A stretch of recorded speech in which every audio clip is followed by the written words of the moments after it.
Haunted, Tales of the Supernatural.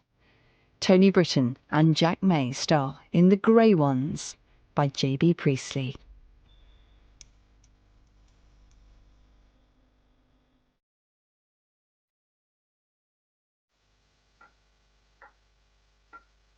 And your occupation, Mr. Patson?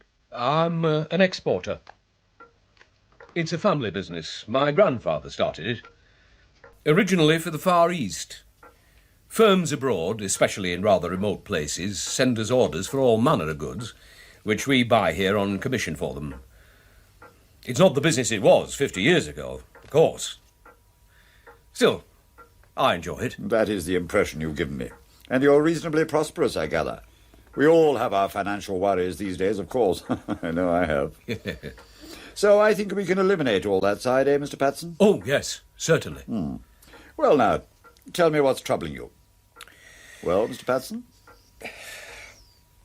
Before I can tell the whole story, can I ask you a question? If you think it might help. Yes, I think it could.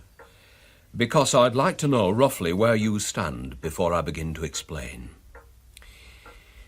Dr. Smith, do you believe there is a kind of evil principle in the universe? A sort of super devil that's working hard to ruin humanity and has its agents who must really be minor devils or demons living among us as people? Do you believe that? Certainly not. That's merely superstitious fancy for which there is no scientific evidence whatsoever. It's easy to understand, although we needn't go into that now, why anybody even today suffering from emotional stress might be possessed by such an absurd belief. It's mere fantasy, entirely subjective in origin. And the notion that this evil principle could have its agents among us might be very dangerous indeed. It could produce serious antisocial effects. You realize that, Mr. Patson? Oh, yes, I do. I mean, at certain times when I've been able to look at it as you're looking at it, Doctor. But most times I can't. And that, I suppose, is why I'm here. Quite so. And I think you've been well advised to come here and seek psychiatric treatment. These things are apt to be sharply progressive, although their actual progress might be described as regressive. But I won't worry you with technicalities, Mr. Patson. I'll merely say that you, or was it Mrs. Patson, or shall I say both of you, are to be congratulated on taking this very sensible step in good time. And now you know, as you said, where I stand. Perhaps you'd better tell me all about it. Please don't omit anything for fear of appearing ridiculous. I can only help you if you are perfectly frank with me, Mr. Patson. I may ask you a few questions, but their purpose will be to make your account clearer to me. Oh, by the way, here we don't adopt the psychoanalytic methods. We don't sit behind our patients while they relax on a couch. But if you would find it easier not to address me as you have been doing face-to-face... Oh, no, that's all right. I think I can talk to you just like this. Anyhow, I'll try. Ah, good. And remember, try to tell me everything relevant. Smoke, if it will help you to concentrate. Oh, thanks. I might, later on. Well, it began about a year ago. I have a cousin who's a publisher. And one night he took me to dine at his club, the Burlington. Well, after dinner we played bridge for an hour or two, and then we went down to the lounge for a final drink before leaving. And it was then that I overheard Furbright, you know, the famous painter. Oh, yeah. Who was obviously full of drink, although you couldn't exactly call him drunk, and was holding forth to a little group at the other side of the fireplace. Apparently, he'd just come back from Syria or somewhere around there, and he'd picked this idea up from somebody there, though he said it only confirmed what he'd been thinking himself for some time. You mean the idea of an evil principle working to ruin humanity? Yes. Furbright said that the old notions of a scarlet and black sulphuric Satan busy tempting people was, of course, all wrong, though it might have been right at one time, perhaps in the Middle Ages. Then the devils were all fire and energy. Furbright quoted the poet Blake, I've read him since, to show that these weren't real devils, and their hell wasn't the real hell. Blake, in fact, according to Furbright, was the first man to suggest that we didn't understand the evil principle. But in his time, he hardly made a start. It's during the last few years, Furbright said, that the horrible thing has really got to work on us. Got to work on us? Doing what? Destroying the soul of humanity. To eliminate certain states of mind that belong essentially to the good. To wipe from the face of the earth all wonder, joy, deep feeling, the desire to create, to praise life. Mind you, that's what Furbright said. But you believed him? I couldn't help feeling even then that there was something in it. I'd never thought on those lines before. I'm just a plain businessman and not given to fancy speculation. But I had been feeling for some time that things were going wrong, and that somehow they seemed to be out of our control. In theory, I suppose we're responsible for the sort of lives we lead. But in actual practice, we find ourselves living more and more the kind of life we don't like.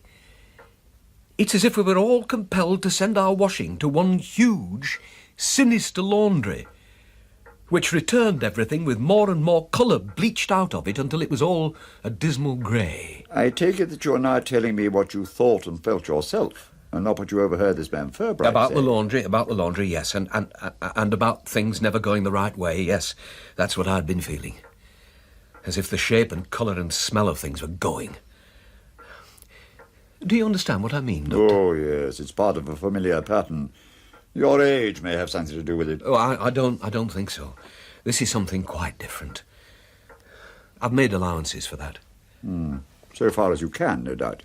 And of course, that wasn't all, by any means. Now we come to these agents. Ah, yes, the agents. It was Furbright who gave you that idea, was it? Yes, it would never have occurred to me, I'll admit.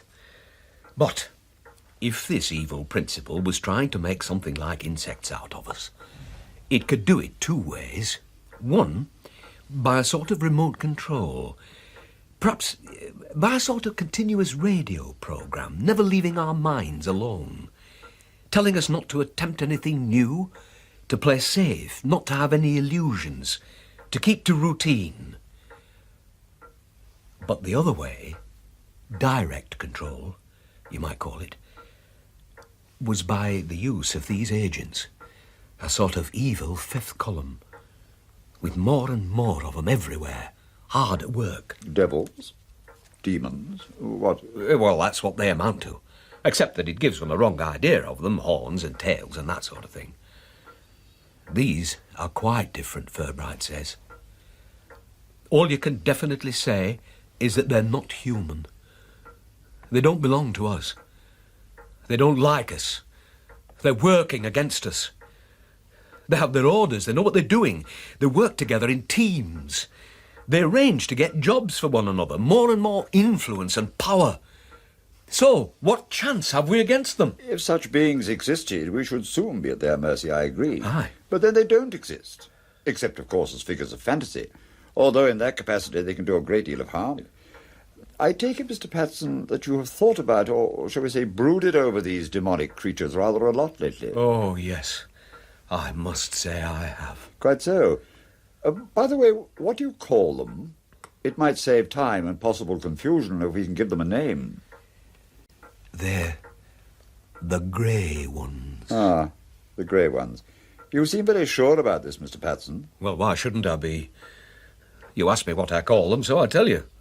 Of course, I don't know what they call themselves, and I didn't invent that name for them. Oh, this is Furbright again, is it? Yes, that's what I heard him calling them. And it seemed to me a very good name for them. They're trying to give everything a grey look, aren't they? Just quiet grey fellows. Busy greying everything, that's them.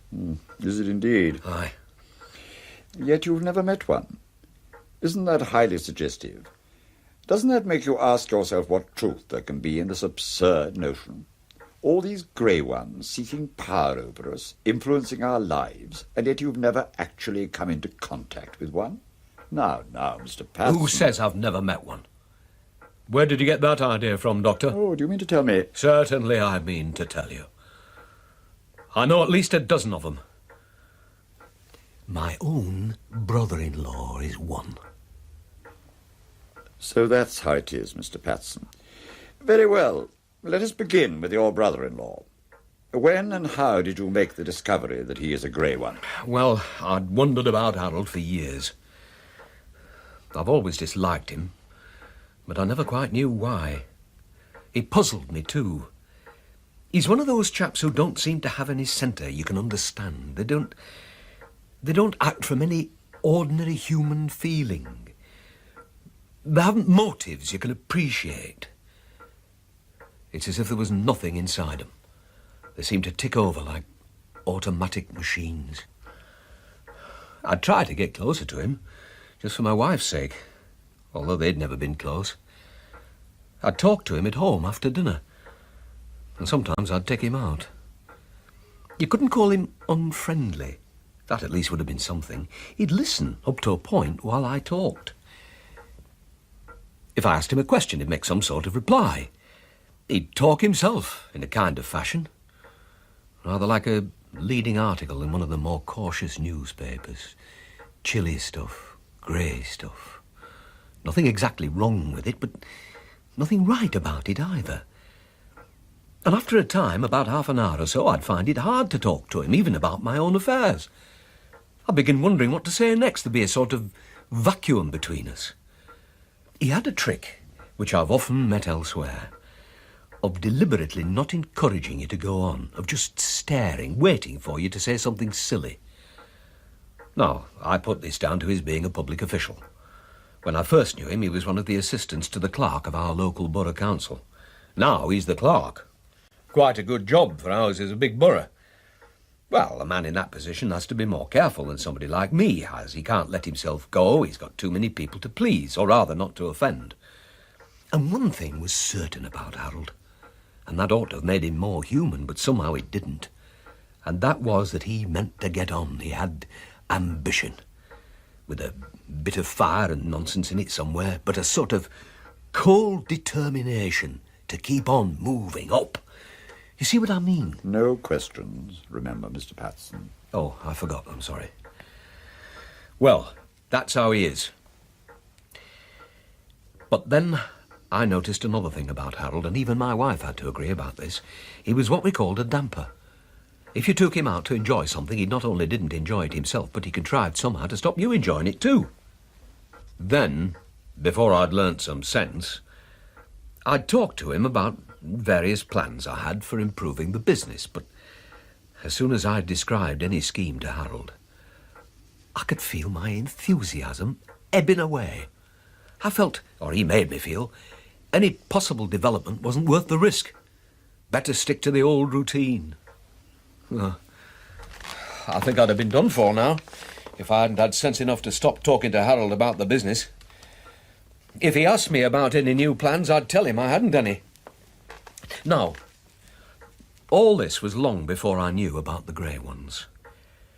But I had Harold on my mind, particularly as he lived and worked so close to us.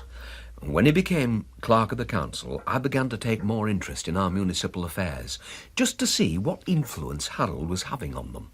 I made almost a detective job of it. Between them, he and his friend, the treasurer, who was another of them, managed to put an end to everything that added a little colour and sparkle to life around our way. Of course, they always had a good excuse, economy, and all that. But I noticed that Harold and the treasurer only made economies in one direction, what you might call the anti-grey side. They never stirred themselves to save money in other directions. When did you decide Harold was a grey one? As soon as I began thinking over what Furbright said. I'd never been able to explain Harold before, and God knows I've tried often enough. And then I saw at once he was a grey one. He wasn't born one, of course, for that couldn't possibly be how it works. My guess is that sometime while he was still young, the soul or essence of the real Harold Sothers was drawn out, and a grey one slipped in. In the silence of the midnight hour, when the world is fast asleep, I hear the whispers of the heart calling me to take a leap.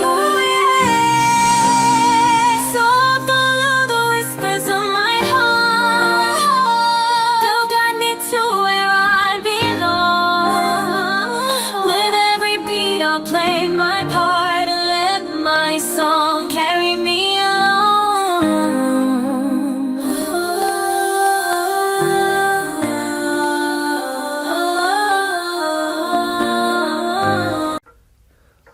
must be going on all the time now. There are so many of them about. Of course, they recognise each other and help each other. That makes it easy for them to handle us humans. They know exactly what they're up to. They receive and give orders. It's like having a whole well-disciplined secret army working against us. And the only possible chance now is to bring them out into the open and declare war on them. How can we do that if they're secret? Oh, I've thought a lot about that. And it's not so completely hopeless as you might think. After a time, you begin to recognise a few. Harold, for instance, and our borough treasurer. Yes, I know what you're thinking, Doctor. If they're all officials, eh? Well, no, they aren't. Those 7 or 8 of them are, and you can see why, because that's where the power is now. Another 2 are up-and-coming politicians, and not in the same party either. One's a banker, I know, in the city, and he's a grey one, all right. I wouldn't have been able to spot them if I hadn't spent so much time either with Harold or wondering about him. They all have the same, cutting down and bleaching stare, the same dead touch. Wait till you see a whole lot of them together holding a conference. Perhaps you would like a cigarette now, Mr. Patson. Eh? No, take one of these. I'm not a smoker myself, but I'm told they're excellent. Oh, you have a light. Good. aye. Now, take it easy for a minute or two, because I think you're tiring a little. And it's very important you should be able to finish your account of these grey ones. If possible, without any hysterical overemphasis. No, Mr. Patson. I didn't mean to suggest there'd been any overemphasis so far. You've done very well indeed up to now, bearing in mind the circumstances. It's a heavy sort of day, isn't it? Oh, we seem to have too many days like this, don't we? Aye. Or is it simply that we're not getting any younger? Now then, Mr. Patson, at the point you broke off your story, shall we call it, you had suggested that you had seen a whole lot of grey ones together holding a conference. I think you might very usefully enlarge that rather astonishing suggestion, don't you? Yeah, I'd just as soon leave that, if you don't mind, Doctor. Unless you are perfectly frank with me, it'll be very difficult for me to help you. Come now, we agreed about that. So far, you follow my instructions admirably. All I ask now is for a little more cooperation. Did you actually attend what you believe to be a conference of these grey ones? Yes, I did. But I'll admit I can't prove anything. I overheard Harold and our borough treasurer arranging to travel together to Mornby Hall. It's about 15 miles north of where I live. I'd never been there myself, but I'd heard of it in connection with various summer schools and conferences and that sort of thing. Perhaps you know it, Dr. Smith. As a matter of fact, I do. I had to give a paper there one Saturday night. Well, it seems they were going there to attend a conference of the New Era Community Planning Association. And when I heard them saying that, first I told myself how lucky I was not to be going too. Then, afterwards, thinking it over, I saw that if you wanted to hold a meeting that no outsider in his senses would want to attend, you couldn't do better than to hold it in a country house that's not too easy to get at, and call it a meeting or a conference of the New Era Community Planning Association. Well, Saturday was the day of the conference. I went down to my office in the morning just to go through the post and see if there's anything urgent, and I went home to lunch. In the middle of the afternoon, I felt I had to know what was happening out at Mornby Hall. So off I went in my car. I parked it just outside the grounds, sorted round a bit, and then I found an entrance through a little wood at the back. There were nobody about, and I sneaked into the house by way of a servants' door near the pantries and larders. There were some catering people around there, but nobody bothered me. I went up some back stairs, and after a bit more scouting, which I enjoyed as much as anything I've done this year, I was guided by the sound of voices to a small door in a corridor upstairs. It led to a little balcony overlooking the floor of the ballroom. There was no window near this balcony, so it was rather dark up there, and I was able to creep down to the front rail without being seen. There must have been between 300 and 400 of them in that ballroom, sitting on little chairs. This balcony was high above the platform, so I had a pretty good view of them as they sat facing it. They looked like grey ones, but of course I couldn't be sure. And for the first hour or so, I couldn't be sure whether this really was a meeting of the New Era Community Planning Association or a secret conference of the grey ones. The stuff they talk would have done for either. That's where the grey ones are so damnably clever. They've only to carry on doing what everybody expects them to do in their capacity as sound, conscientious citizens and men in authority to keep going with their own hellish task. Well, I was just about to creep back up to the corridor, giving it up as a bad job, when something happened. Yes, Mr. Patson. Then something happened. Well, this is the part you can say I imagined. And I can't prove that I didn't. But I certainly didn't dream it because I was far too cramped and aching to fall asleep. Well, the first thing I noticed was a sudden change in the atmosphere of the meeting. It was as if somebody very important had arrived, although I didn't see anybody arriving. And I got the impression that the real meeting was about to begin. These grey ones, massed together down there, had now a positive quality of their own, which I'd never discovered before. It wasn't that they were just negative, not human, as they were at ordinary times. They had this positive quality, which I can't describe except as a sort of chilly hellishness, as if they'd stopped pretending to be human and were letting themselves go, recovering their demon natures.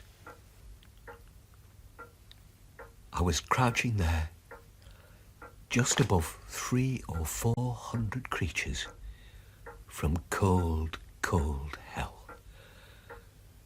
That quality I mentioned, that chilly hellishness, it seemed to come rolling over me in waves. I might have been kneeling on the edge of a pit of iniquity 1,000,000 miles deep. I felt the force of this hellishness, not on the outside, but inside, as if the very essence of me was being challenged and attacked. Then somebody, something arrived. Whoever or whatever they'd been waiting for was down there on the platform. I knew that definitely, but I couldn't see him or it. All I could make out was a sort of thickening and whirling of the air down there.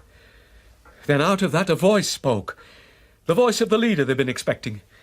But this voice didn't come from outside through my ears, it spoke inside me, right in the centre, so that it came out to my attention, if you see what I mean. All I wanted to do was to get away from there as soon as I could, but for a few minutes I was too frightened to make the necessary move. Then you heard what this voice was saying, Mr. Patson? Some of it, yes. Excellent. Now, this is important. Did you learn from it anything you hadn't known before? Please answer me carefully. I'll tell you one thing you won't believe. Not about the voice, we'll come to that, but about those grey ones. I risked a peep while the voice was talking, and what I saw nearly made me pass out. There they were, 300 or 400 of them, not looking human at all, not making any attempt. They'd all gone back to their original shapes. They looked, this is the nearest I can get to it, like big, semi-transparent toads. And their eyes were like 600 electric lamps burning underwater, all greeny, unblinking, and shining out of hell. But what did you hear the voice say? How much can you remember? That's what I want to know. Come along, man. I heard it thank them. In the name of Adaragrafa, Lord of the Creeping Hosts. Oh, yes, I could have imagined it. Only I never knew I'd got that sort of imagination. And what is imagination, anyhow? What else? What else did you hear? 10,000 more were to be drafted into the Western region. There'd be promotion for some who'd been on continuous duty longest. Grey ones. And more of them coming, taking charge of us, giving us a push here, a shove there, down, down, down. Mr. Patson, you must not excite yourself so much. I cannot allow it. And now I must ask you to keep still and quiet for a minute while I speak to my partner, Dr. Meyerstein. It's for your own good. Now give me your promise. All right. Well, don't be long.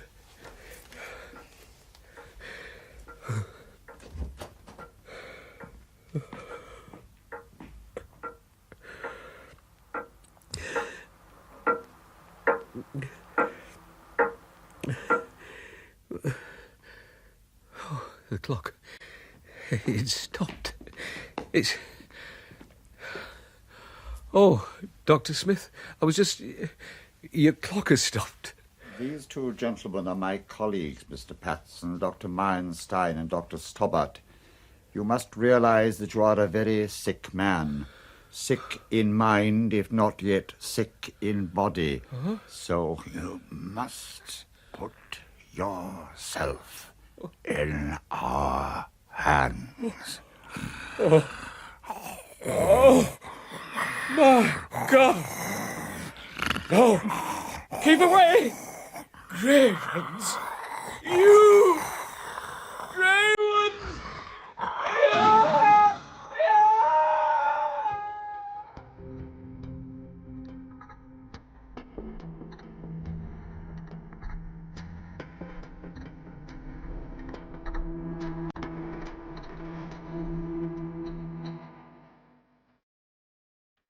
That was The Grey Ones by J.B. Priestley, with Tony Britton as Patson and Jack May as Dr. Smith. It was dramatised for radio by Patricia Mays and was a World Service drama production produced by Derek Hodinott and directed by Martin Williamson.